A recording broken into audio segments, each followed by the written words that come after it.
Salve peixeiros, como então? Bem-vindos a mais um vídeo do canal SFC Raiz. Como sempre, agradeço de coração o número de inscritos na página, mas se estiver vendo pela primeira vez, desta força também, seja mais um membro para ajudar a desenvolver conteúdos deste espaço mais que 100% Santos. Aí um longo intervalo aí de quase uma semana e meia sem ver o nosso Santos jogar, é o preço a pagar pelo caminho das trevas que a gente vai trilhar até a gente realmente retornar para onde nós sempre pertencemos, que é a Série A em 2025. Muita coisa aconteceu nesse ínterim, né, especialmente fora de campo, dentro de campo provando-se aí que o caminho está sendo trilhado de forma tranquila. O Santos tem aí realmente poucas dificuldades nesse momento para a gente subir de vez e para não retornar nunca mais para a Série B. Fora deles, não dá para ficar indiferente a certos assuntos que demonstram que fora do campo Santos continua sendo um verdadeiro campo minado de dívidas, de fantasmas que agora começam a pipocar, não somente da gestão anterior, como também da gestão vigente. Também, mas enumerando de forma cronológica, por exemplo, não bastasse o acordo que nos livrou do transfer ban do Fabian Bustos, também o acordo referente ao Cueva, explodiu essa semana uma dívida referente ao Carabarral. Pode explodir também uma dívida, uma parcela não paga, as 3 parcelas ainda faltando na aquisição do Soteldo. E também poderemos também ter problemas até com Zanocelo. Zanocelo, quem diria? Zanocelo tem contrato com o Santos até 2027. Não dá para imaginar isso. Fora também a dívida com o empresário dele, 13 milhões e meio com o Juliano Bertolucci. E também, não somente os fantasmas da gestão anterior, mas também da atual. Poderemos ter problemas, sim, com relação à multa rescisória do Fábio Carille. Embora é muito cedo para se afirmar, mas parece que a FIFA já deu o seu parecer de que a responsabilidade, ao contrário do que muitos andavam divulgando por aí, é sim do clube e não do empresário dele. Mas, em suma, ainda dá tempo de me desmentirem. Tá? Alguns colegas aí de grupos de WhatsApp, eu também tenho certas contestações amigáveis, mas tudo bem. Bom, sem ficar diferente também, a aparição, nessa semana, tivemos conhecimento, pela primeira vez depois do desastre de 6 de dezembro do ano passado, o inominável ex-presidente deu o ar da sua graça, ainda que da maneira típica dele. Ele só tem uma maneira de descrever: covarde. Como sempre, covarde. Pegou uma suposta declaração, entrevista feita por um jornalista do canal Portal Terceiro Tempo, o jornalista Milton Neves, né? E parece que o cidadão, que não vou dizer o nome, todos sabem quem é, que nos colocou, o grande responsável de ter nos colocado nessa situação, andou fazendo aí as suas justificativas pelo desastre que ele provocou. Entre as quais, por exemplo, citando as dívidas das parcelas do Soteldo, mas também chama atenção a típica atitude dele, como caracterizou, especialmente nas últimas rodadas, que ele já estava se preparando, né, para seguir rumo do outro lado do mundo, abandonando o clube, deixando o clube acéfalo, para que a torcida ficasse chorando, né, a tragédia que aconteceu. O cidadão, quando foi questionado pela última pergunta dele, entre as várias que ele mostrou aí para tentar justificar o injustificável, teve a atitude típica dele.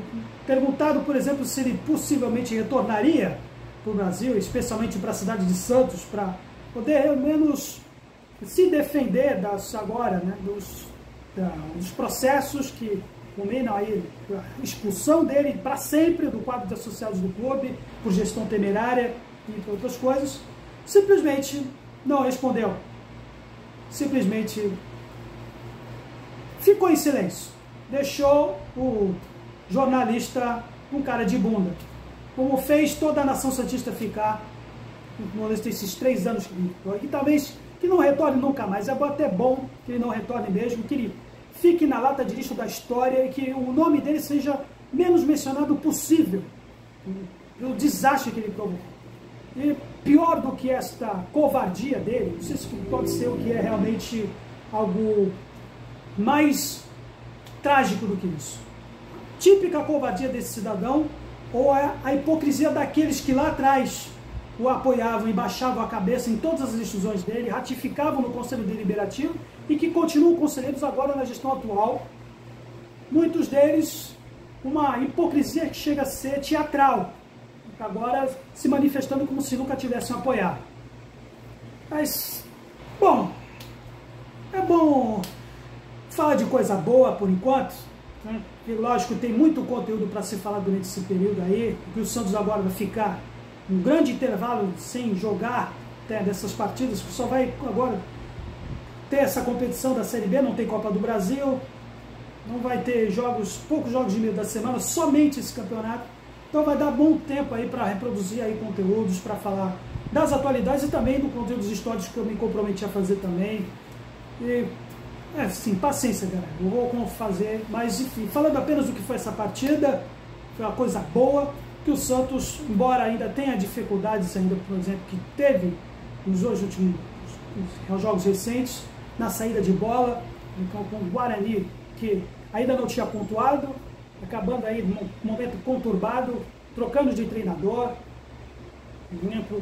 tentando, logicamente, mostrar serviço com um treinador estreante, e ainda continuamos com uma saída de bola lenta, com uma certa dificuldade da transição, com o João Schmidt sendo o único cara do meio do campo para buscar a bola, e ainda continuamos com esse problema de ter um toque de bola, de saída de bola no pé, cadenciado demais, e que propicia essa pressão de marcação alta para a equipe adversária. Um Guarani que teve Camacho mais uma vez, e também o Luan Dias. Luan Dias, que todos sabem, foi outra herança maldita também do ano passado, do trio do Água Santa, e que por muito pouco não chegou a fazer um gol, né, no primeiro tempo, uma bola na trave, no lance mais perigoso deles naquela ocasião, porque a partida ainda estava relativamente equilibrada de ambas as partes, até na conclusão daquele que é o melhor jogador da partida do Santos, do elenco e também de toda essa temporada que vem se demonstrando no Santos, que é o Guilherme. O Guilherme hoje, realmente, no mano a mano, ele fez a abertura do placar, no lance individual dele, demonstrando que, mesmo que ainda tinha pecado nas tomadas de decisões de finalizações, hoje, por exemplo, ele melhorou muito, o Guilherme. Todas as críticas que se tinham em relação a ele no quesito de finalizações estão indo por água abaixo, felizmente, nesse quesito. A gente conseguiu somente, né, tomar a partida no nosso controle, justamente quando o Juliano começou a aparecer também. Juliano, que demonstrando ser um pouco bem mais voluntarioso, depois que ele saiu, que enquanto a gente ainda estava com esse equilíbrio no jogo, o Juliano foi um pouco mais recuado, para pelo menos fazer o desarme quando o Guarani tinha posse de bola, e ajudava para a gente virar a chave, tomar os rumos da partida. Então, quando o Juliano apareceu, quando o Juliano, especialmente no segundo tempo, na sobra, ele culminou no quarto gol, aí realmente a coisa ficou um pouco melhor para o nosso lado do Santos, que é, acho que justamente isso, né? Essa distribuição do meio do campo, esses espaços, que a gente poderia ter esse diferencial contra uma equipe que, por sua vez, não tem. Com o Camacho e o Luan Dias, que a gente sabe que não deu muito certo, que com o Diego Pituca, que finalmente fez aquilo que eu sempre falo nos meus vídeos aqui, né? No segundo gol, um chute de longa distância, que uma competição como essa, na Série B, tem que se aproveitar os espaços no meio, os lances dos espaços no meio. O Diego Pituca foi muito feliz hoje, e é também outra crítica que eu falo de aproveitar o recurso de bola, de chutes de longa distância. O Diego Pituca hoje desempenhou 100% hoje nesse quesito. E aí, uma equipe no Guarani com moralmente já abalada, podíamos ter feito o terceiro gol, não fosse aí também a atuação do nosso juiz e do VAR, né, que teve o favor de perseguir o Gil na partida. O árbitro perseguiu o Gil.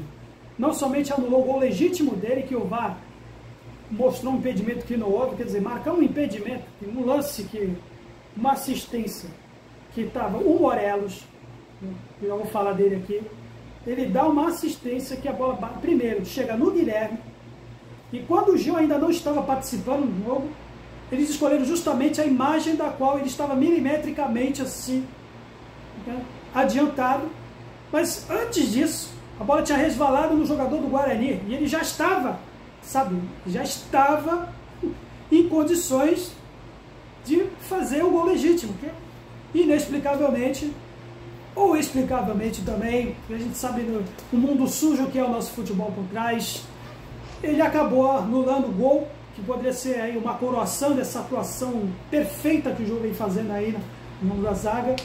Também, no segundo tempo, uma falta inexistente também. Ele perseguiu o Gil esse ano. Vergonhoso. Apesar a atuação foi tão boa, o placar que foi mascarando esses fatores que poderiam ter manchado a partida, que ainda liga pouco para isso. Mas, continuando aqui. O Morelos no primeiro tempo, ele demonstrou porque que o Carille, não só o Carille, mas também o departamento de futebol deve estar fazendo uma força, acho que descomunal, para ver se levanta um pouco um jogador que tem o salário mais alto desse elenco reduzido e ainda tem um gatilho de 10 mil por gol. Ele só fez o gol no segundo tempo porque o goleiro teve uma falha bizonha no terceiro gol. Uma falha no rebote que praticamente colocou a bola no pé dele. Ele até se esforça, faz aquela função dele de pivô, procura, mas é nítido que ele está fora do ritmo do restante do elenco. Cada passe bizonho que ele errou, e o terceiro gol não pode mascarar a atuação mais uma fora da média do restante do elenco do Morelos. Não dá, ainda é muito cedo para se afirmar que realmente ele pode ser o titular e ganhar a posição do Júlio Furque hoje, que o Carille optou por não aproveitar hoje na partida, para dar esse apoio moral para o Morelos. E, enfim, o Otero, junto com o Sherman, mais uma vez, agora acho que temos finalmente, desde o Vitor Ferraz, algum lateral que consegue apoiar, fazer o apoio para o ataque. E as jogadas do Santos se concentraram muito com o Sherman e com o Otero. Isso é muito bom, da parte do outro lado, o Gonçalo Escobar, demonstrando que não tem a mesma consistência ofensiva, mas pelo menos ele compensa no lado defensivo, ainda que por forma um pouco excessiva. Ele tomou mais um cartão amarelo, o Carille foi obrigado a fazer uma substituição providencial, ele poderia, num lance aí, eventualmente ter tomado o segundo e ser expulso, e complicar uma partida que estava teoricamente bem fácil, colocando aí depois o Rainer. E aí as mexidas que tivemos, por exemplo, o Casares mais uma vez demonstrando por que o Juliano tem que ser o titular. Quando o Juliano estava no quarto gol, se demonstrou isso, nas jogadas de contra-ataque, com ele aparecendo na sobra, o Carille, para dar mais um outro apoio moral para um jogador que está realmente ainda fora do ritmo do elenco, perdemos isso. Senão poderíamos ter feito mais 2 gols com o Juliano. Mas a gente entende ao posicionamento do Carille, porque ele precisa fazer o elenco rodar. Até, por exemplo, esse placar mascarou também o fato do Carille ter dado um certo vacilo com relação ao Patrick, colocando numa posição que não costuma ser a dele, jogando pelo lado direito para substituir o Otero. Talvez se ele pudesse ter colocado até o Patrick no lugar do Juliano, talvez poderíamos ter rendido um pouco mais de frutos aí, poderia ter feito mais um golzinho para alavancar o saldo de gols aí, com o Santos ainda agora, com saldo de gols, com o número de pontos iguais, acho que agora do Sport Recife e da Chapecoense, por isso eu estiver enganado, mas no saldo de gols o Santos leva vantagem e é o líder da competição. Olha isso, e o gol de pênalti, um lance aí que o seu hábito juizinho aí, para justificar aí a teatral, essa roubalheira teatral, um pênalti inexistente só para dar um apoio moral, para tentar dar uma emoção, uma forcinha para o Guarani, que já estava completamente entregue em campo. Pênalti absurdo, o Diego que deram para o Diego Pitu. Mas, por mais, a gente vai superando tudo isso aos poucos e demonstrando que pelo menos o caminho está sendo trilhado. E continuar nesse ritmo, o Santos sem sustos, a gente pode sim garantir aí uma vaga para a gente nunca mais retornar aí para esse desastre que nos meteram. E resta pelo menos a gente arrumar as contas e essa gestão que foi feita para pagar os pecados.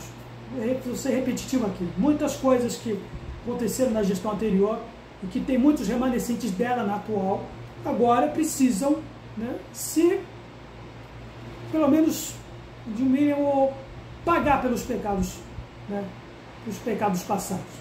Mas por enquanto é isso, tem muita coisa para se falar dos outros vídeos futuros, vou deixar para depois. Deixe sugestões de crítica na seção de comentários. Até a próxima. Santos sempre Santos, valeu!